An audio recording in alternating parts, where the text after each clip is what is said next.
and the tips just glanced over the edge of a tab that stuck up between the bottom and side.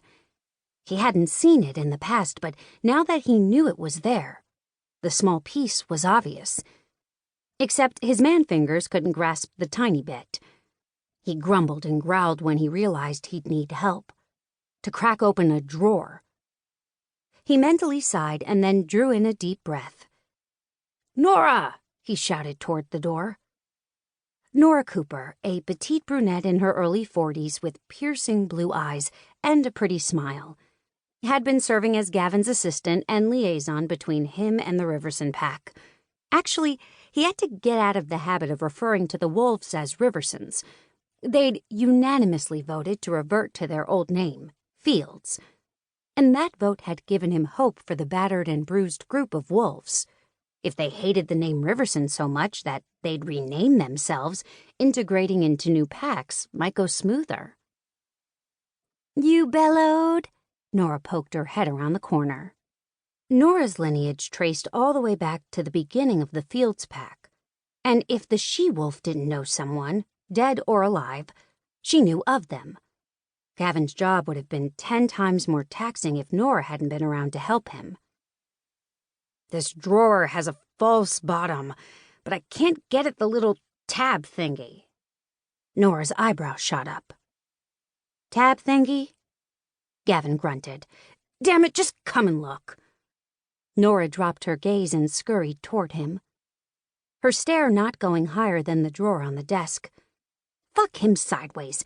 Now he wanted to kick his own ass.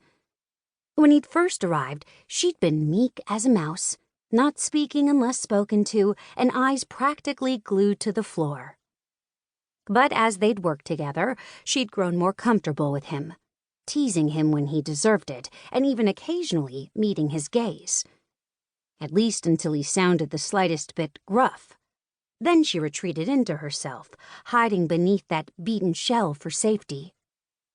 Gavin couldn't blame her.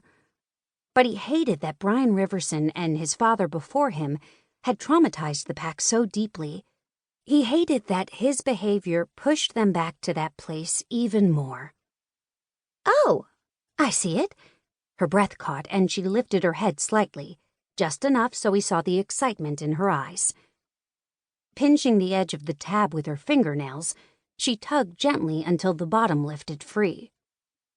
Inside lay a large, leather-bound record book, covered with a thick layer of dust.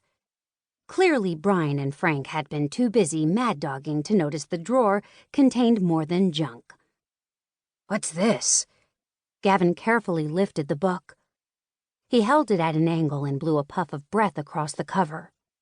Dust filled the air in a cloud of pale gray smoke, and just like that, the sneeze that had been taunting him exploded from his nose. Nora squeaked and jumped. Then she snickered into her hand.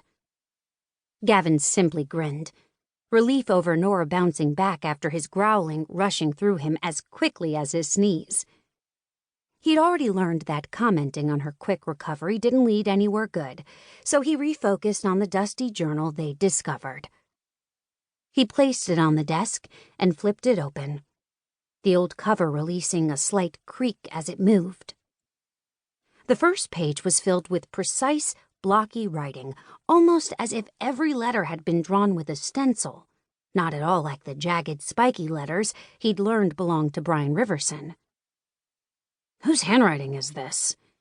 He spun the book so Nora had a good view, watching as she flicked through a few pages, and then released a mournful sigh.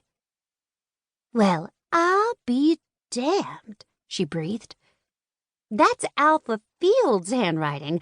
I'd recognize it anywhere." She thumbed past a few more sheets. "It doesn't look as if Brian or Frank ever recorded anything."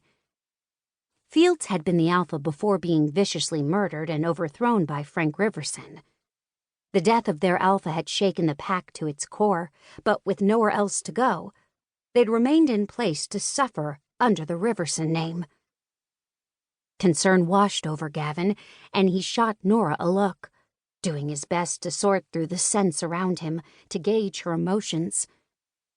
She'd witnessed everything Frank and his mate had done, and then all...